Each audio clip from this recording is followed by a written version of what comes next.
Hello दोस्तों, आप सभी को क्लास 10th का इम्पोर्टेंट क्वेश्चन सुबह सब्जेक्टिव मिलते हैं और दोपहर के टाइम या शाम के टाइम तक में आप सभी को ऑब्जेक्टिव मिलते हैं। क्लास दूसरा का सब्जेक्टिव क्वेश्चन सुबह में मिल चुका है, अभी ऑब्जेक्टिव का बारी है। चलिए नेक्स्ट क्वेश्चन से हम स्टार्ट करते हैं। आप सभी भी साथ में आंसर देते जाइएगा, ठीक है। चलिए 41 नंबर का क्वेश्चन है, कल 40 तक हो चुका है। निम्नलिखित में यौगिक कौन जल में विलय? आप सब जानते हैं ग्लूकोज जो होते हैं जल में विलय होते हैं, मीथेन नहीं होते हैं, कार्बन डाइऑक्साइड नहीं होते हैं, बेंजीन नहीं होते हैं। चलिए अपने नेक्स्ट क्वेश्चन की ओर बढ़ते हैं। हमारा नेक्स्ट क्वेश्चन क्या है? देखिए हमारा नेक्स्ट क्वेश्चन क्या है कि निम्नलिखित में कौन अलगलम है? अमल गम है। तो आप जानते हैं NaHG होता है, NaHG होता है। चलिए अपने नेक्स्ट क्वेश्चन की ओर बढ़ते हैं। हमारा नेक्स्ट क्वेश्चन क्या है? एथिलीन का आयुपेक्सी नाम। आप जानते हैं एथिलीन का आयुपेक्सी नाम एथीन होता है। क्या होता है एथिलीन का आयुपेक्सी नाम? एथीन होता है। चलिए अपने नेक्स्ट क्वेश्चन की ओर बढ़ते हैं। हमारा नेक्स्ट क्वेश्चन क्या है? देख लीजिए हमारा नेक्स्ट क्वेश्चन है ब्यूटेनॉन का अनुसूत्र CH488 C4H8 O है। इसका क्रियाशील क्या होगा? इसका क्रियाशील क्या होगा? आप सब भी जानते हैं इसका क्रियाशील क्या होगा? कीटोनिक होगा, मतलब कीटोन होगा। OH रहता तो एल्कोहल होता, ठीक है। OH रहता तो एल्कोहल होता, CHO रहता तो एल्डिहाइड होता, ठीक है। चलिए अपने नेक्स्ट क्वेश्चन की ओर बढ़ते हैं। हमारा नेक्स्ट क्वेश्चन क्या है? एल्काइन में दो कार्बन परमाणुओं की संख्या के बीच कितने सहसंयोजक बंधन होते हैं? तो आप सभी जानते हैं क्या होते हैं? 3 होते हैं। क्या होते हैं? 3 होते हैं। चलिए अपने नेक्स्ट क्वेश्चन की ओर बढ़ते हैं। हमारा नेक्स्ट क्वेश्चन क्या है? सिनेबार किस धातु का अयस्क है? सिनेबार जो है किस धातु का अयस्क है? सिनेबार जो है किस धातु का अयस्क है? तो Hg का है। किसका है? Hg का है। अपने नेक्स्ट क्वेश्चन की ओर बढ़ते हैं। देख लीजिए नीला तोता का सूत्र पूछा है, तो इसका क्या होता है? नीला तोता का सूत्र 50 नंबर क्या होता है? CuSO4 5H2O। Option B correct answer. क्या होगा? Option B correct answer. चलिए अपने नेक्स्ट क्वेश्चन की ओर 51 क्वेश्चन की ओर। प्रदूषण मुक्त ऊर्जा स्रोत मतलब कौन प्रदूषण नहीं फैलाता है? तो देख लीजिए पवन ऊर्जा, जल विद्युत ऊर्जा, इनमें से सभी। तो क्या होगा आंसर? क्या हो जाएगा इसमें आंसर? जल विद्युत ऊर्जा। क्या हो जाएगा? सौर ऊर्जा। नहीं, ऑप्शन डी इसका करेक्ट आंसर होगा। सभी इसमें ये सब जो है प्रदूषण नहीं फैलाते हैं, ठीक है। देख लीजिए ये भी होंगे, ये भी होंगे, ये भी होंगे। ये सब क्या होते हैं? प्रदूषण मुक्त होते हैं। ये सब प्रदूषण नहीं फैलाते हैं। ऑप्शन डी इसका करेक्ट आंसर होगा। चलिए अपने नेक्स्ट क्वेश्चन की ओर बढ़ते हैं। हमारा नेक्स्ट क्वेश्चन क्या है? हमारा नेक्स्ट क्वेश्चन है निम्नलिखित में किस हाइड्रोकार्बन में कार्बन कार्बन परमाणु के बीच 3 आबंध होते हैं? किनमें 3 आबंध होते हैं? देखिए तो किनमें 3 आबंध होते हैं? क्या हो जाएंगे? C3H4, इसमें 3 आबंध होते हैं। चलिए अपने नेक्स्ट क्वेश्चन की ओर। हमारा नेक्स्ट क्वेश्चन क्या है? निम्नलिखित में कौन सा यौगिक एरोमेटिक यौगिक है? एरोमेटिक यौगिक है मतलब कौन बोल रहा है एरोमेटिक है? 53 एरोमेटिक क्या होते हैं? बेंजीन होते हैं। एरोमेटिक यौगिक क्या होते हैं? बेंजीन होते हैं, बेंजीन होते हैं, ठीक है। एरोमेटिक यौगिक क्या होते हैं? बेंजीन होते हैं। चलिए अपने नेक्स्ट क्वेश्चन की ओर बढ़ते हैं। हमारा नेक्स्ट क्वेश्चन क्या है? देखिए हमारा नेक्स्ट क्वेश्चन है उच्च वश्य अम्ल को सोडियम लवण कहलाते हैं, ठीक है। इसका देख लीजिए इसका है साबुन क्या है? सोडियम लवण कहलाते हैं। अपने नेक्स्ट क्वेश्चन की ओर बढ़ते हैं। हमारा नेक्स्ट क्वेश्चन क्या है? हमारा नेक्स्ट क्वेश्चन, एक कक्षा में इलेक्ट्रॉन की अधिकतम संख्या क्या होती है? एक कक्षा में इलेक्ट्रॉन की अधिकतम संख्या क्या होती है? 55 नंबर क्वेश्चन के आंसर आप सभी भी दीजिए। मुस्कान कुमारी आप सही बोल रहे हैं, सी आंसर होगा।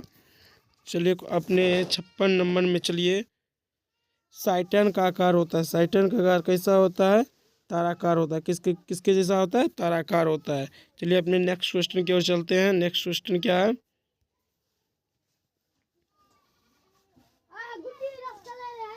नेक्स्ट क्वेश्चन देख लीजिए क्या है? पादप निम्नलिखित में कौन एक पादप हार्मोन नहीं है? 57 नंबर क्वेश्चन देखिए कौन पादप हार्मोन नहीं है? तो ऑक्सीटोसिन। क्या नहीं है? पादप हार्मोन नहीं है। ऑक्सीटोसिन जो है पादप हार्मोन क्या है? नहीं है। चलिए अपने नेक्स्ट क्वेश्चन की ओर।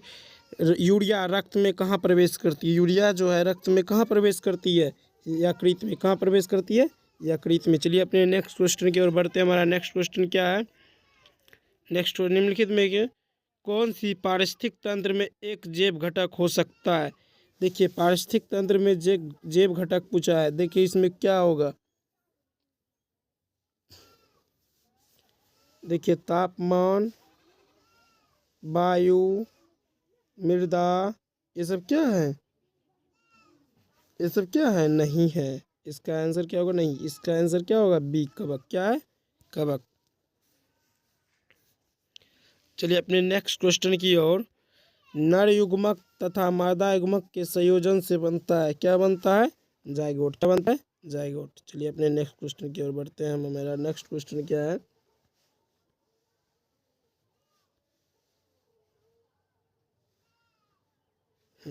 चलिए नेक्स्ट क्वेश्चन देख लिए। पादप अपशिष्ट संचित है। पादप अपशिष्ट जो है संचित है, क्या है? कोशिका रक्त कोशिका, ये भी है। पत्ती भी या पादप से प्राप्त होता है। छाल भी पादप से प्राप्त होता है। तो क्या होगा? इनमें से सभी। इसका ऑप्शन क्या हो जाएगा? डी जो है सही होंगे।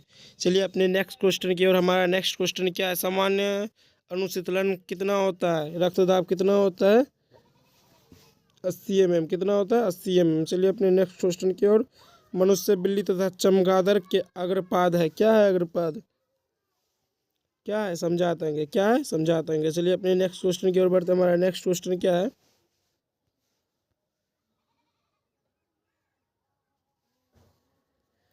पादप में फ्लोएम उत्तरदायी है। पादप में जो फ्लोएम का क्या काम है? किसके लिए? भोजन संवहन के लिए। क्या काम करता है? भोजन का संवहन। एक वयस्क में कितने दांत होते हैं? तो आप जानते हैं 32 दांत होते हैं। कितने दांत होते हैं? 32 दांत होते हैं। चलिए अपने नेक्स्ट क्वेश्चन की ओर। एंड्रोजन क्या है? एंड्रोजन क्या है? नरलिंग हार्मोन। एंड्रोजन क्या है? नरलिंग हार्मोन। आप सभी जानते हैं एंड्रोजन क्या है? नरलिंग हार्मोन है। चलिए अपने नेक्स्ट क्वेश्चन की ओर बढ़ते हैं। न्यूरॉन का वो हिस्सा जहाँ जानकारी हासिल की जाती है, क्या कहलाती है? क्या कहलाई? तो कहा जाती है, ये भी नहीं कहलाई। एक सेकंड। तंत्रिकाक्ष सिरा नहीं कहलाई जाती है, तंत्रिकाक्ष नहीं कहा जाती है। अपने चलते दूसरा पेज में देखते हैं।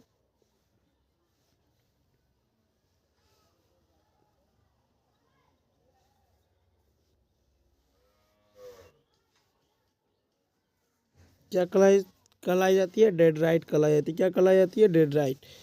अनुवांशिकता का सिद्धांत किसने प्रतिपादित किया था? अनुवांशिका का सिद्धांत जो था किसने दिया था? तो ग्रेगर जॉन मेंडल ने। कि, किसमें? मटर में। ये बताया था पहले। इसमें मटर के पौधे में। 7 लक्षण के बारे में। कितने लक्षण के बारे में? 7 लक्षण। चलिए अपने नेक्स्ट क्वेश्चन की ओर बढ़ते हैं। प्रकाश संश्लेषण की प्रकाश विक्रिया निर्भर करती है किस पे? तो जल पे, क्लोरोफिल पे, सूर्य की रोशनी पे, इनमें से सभी किस पे करेगा? तो इन सभी पे। सूर्य के प्रकाश पे भी, क्लोरोफिल पे भी, जल पर भी, सूर्य की रोशनी पर भी, हर चीज़ में। ठीक है। चलिए अपने नेक्स्ट क्वेश्चन की ओर। हमारा नेक्स्ट क्वेश्चन क्या है? गुर्दा में उत्पादित मूत्र मूत्राशय जाता है, कहाँ जाता है? तो मूत्रवाहिनी में। कहाँ जाता है? मूत्रवाहिनी में। कहाँ जाता है? मूत्रवाहिनी में। चलिए अपने नेक्स्ट क्वेश्चन की ओर बढ़ते हैं। हमारा नेक्स्ट क्वेश्चन क्या है? देखिए नेक्स्ट क्वेश्चन क्या है? रक्त क्या है? रक्त क्या है? आप सभी जानते हैं रक्त क्या है? एक प्रकार का ऊतक है। क्या है? टिश्यू है। क्या है? टिश्यू है। चलिए अपने नेक्स्ट क्वेश्चन की ओर चलते हैं। फूल में नर प्रजनन अंग क्या है? मतलब इसमें से हमको खोजना है कि फूल में नर जनन अंग क्या है। तो आप सभी जानते हैं पुंकेसर जो है क्या है? फूल का जनन अंग है। कौन सा? नर जनन अंग। ये सब क्या? अंडाशय, ये सब क्या हुआ? मादा जनन अंग है। किस तरह का जनन अंग है? मादा जनन अंग है।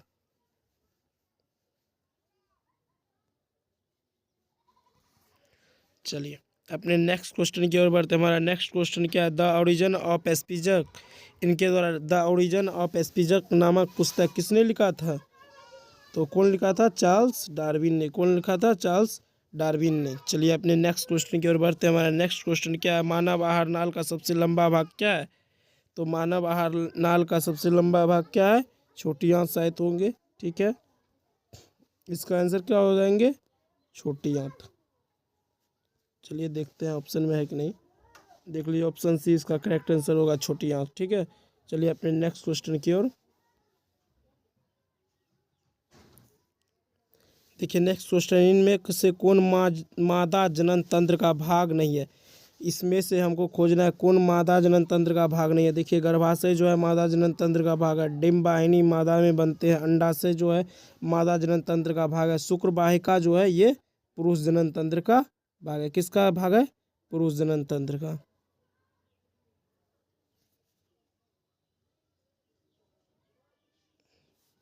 चलिए नेक्स्ट क्वेश्चन की ओर बढ़ते हैं। हमारा नेक्स्ट क्वेश्चन क्या है, किस जीव में हीमोग्लोबिन नहीं होता है? किस जीव में हीमोग्लोबिन नहीं होता है? 76 नंबर क्वेश्चन है। तो मक्खी में जो है हीमोग्लोबिन नहीं पाई जाती है, मनुष्य में पाई जाती है, पक्षी में पाई जाती है। ठीक है, चलिए अपने नेक्स्ट क्वेश्चन की ओर बढ़ते हैं। हमारा नेक्स्ट क्वेश्चन क्या है, मनुष्य में श्वेत रक्त कोशिकाओं की जीवन अवधि कितनी होती है? मनुष्य में जो वाइट ब्लड ग्रुप है उसकी अवधि कितनी होती है? तो 20 से 30 दिन, पहले भी बताए थे 20 से 30 दिन।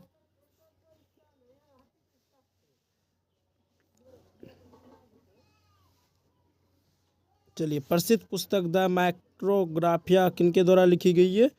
तो किनके द्वारा लिखी गई है? तो रॉबर्ट हुक के द्वारा। किनके द्वारा? रॉबर्ट हुक के द्वारा। ये जो है मृत कोशिका की खोज की थी। क्या किसकी खोज की थी? कोशिका की। ये भी याद रखने वाली बात है, कोशिका की। 79 क्वेश्चन देखिए, पौधे पौधे और पशुओं की कोशिका का वैज्ञानिक अध्ययन क्या कहलाता है? क्या कहलाता है? कोशिका विज्ञान। क्या कहलाता है? कोशिका विज्ञान। 80 नंबर क्वेश्चन देखिए, लास्ट क्वेश्चन। ठीक है, लास्ट क्वेश्चन, पौधे में भोजन किस रूप में जमा होता है? तो पौधे में भोजन स्टार्च के रूप में जमा होता है। किस रूप में जमा रहता है? स्टार्च के रूप में जमा रहता है। देखिए फर्स्ट वीडियो सब्जेक्टिव का जो था उसमें बायो का क्वेश्चन नहीं हो पाया था, जिसके कारण इसी ऑब्जेक्टिव में आप सबको बायो का क्वेश्चन करा दिया जाएगा। आप एक मिनट रुकिए, बायो का क्वेश्चन ला रहे हैं स्क्रीन पे।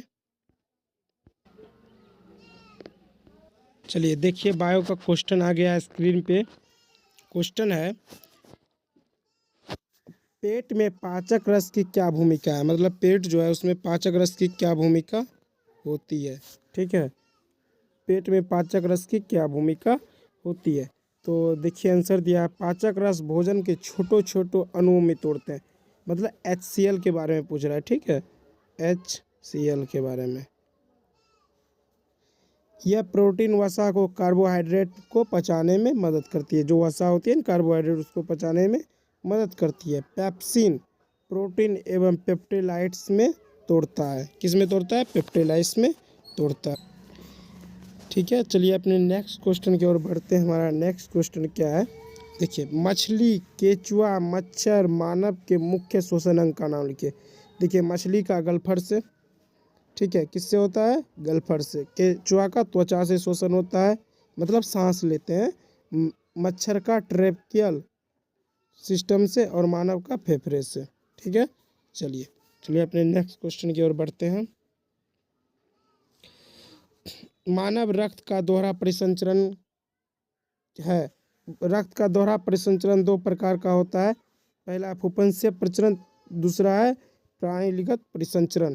देखिए इसमें क्या होता है, यह हृदय और फेफड़े के बीच होता है। किस में होता है? हृदय और फेफड़े के बीच में। यह हृदय और शरीर के अन्य हिस्सों के बीच में होता है। यह ऑक्सीजन और डिऑक्सी युक्त अलग रखने में मदद करती है। चलिए अपने नेक्स्ट क्वेश्चन की, देखिए डायलिसिस सिद्धांत क्या है? नेक्स्ट क्वेश्चन क्या है, डायलिसिस सिद्धांत क्या है? तो डायलिसिस में अर्धपरागम्य झिल्ली के माध्यम से अपशिष्ट पदार्थ और अतिरिक्त पानी को रक्त से बाहर निकाल दिया जाता है। डायलिसिस अर्धपरागम्य झिल्ली के माध्यम से अपशिष्ट पदार्थ और अतिरिक्त पानी को रक्त से बाहर निकाल दिया जाता है। चलिए अपने नेक्स्ट क्वेश्चन की ओर बढ़ते हैं। चैनल को सब्सक्राइब करते रहिए। मनुष्य में होने वाले सामान्य यौन संक्रमित रोगों का नाम लिखिए। यौन मतलब यौन संबंध बनाने से जो रोग फैलता है। ठीक है, 3 बीमारी का नाम, पहला है सिफिलिस, गनेरिया, एड्स, HI हर्पिस। ठीक है, चलिए अपने नेक्स्ट क्वेश्चन की ओर। ये सब याद कर लीजिएगा, इससे एक भी क्वेश्चन बिहार बोर्ड में जाने वाला नहीं है। यदि हम खाद्य श्रृंखला को एक ट्रॉफिक स्तर के सभी जीवों को समाप्त कर दिया जाए तो क्या होगा? तो आंसर क्या है? पूरी खाद्य श्रृंखला अनुसूलित हो जाएगी, ऊपरी स्तर जीवों के भोजन नहीं मिलेगा, पर्यावरण का संतुलन बिगड़ जाएगा। चलिए नेक्स्ट क्वेश्चन की ओर। चलिए क्वेश्चन ख़त्म हो चुका है आपका। ठीक है, सब्जेक्टिव ऑब्जेक्टिव दोनों डे 1 डे 2 कंप्लीट। आप इतना तैयार कर लीजिएगा, इससे क्वेश्चन एक भी बाहर नहीं जाएगा। डे 3 कल आपको सेम टाइम पे आपसे प्रॉमिस है ना, आपसे प्रॉमिस कर किया गया है कि 20 दिन के क्लास में आपको एक भी बाहर क्वेश्चन नहीं जाएगा तो नहीं जाएगा। ठीक है, चैनल को सब्सक्राइब कीजिए, ज़्यादा से ज़्यादा व्यक्ति के पास शेयर कीजिए। हंसते रहिए, मुस्कुराते रहिए और स्वस्थ रहिए, मन लगाकर पढ़ते रहिए, एग्ज़ाम बहुत करीब है। ठीक है, धन्यवाद।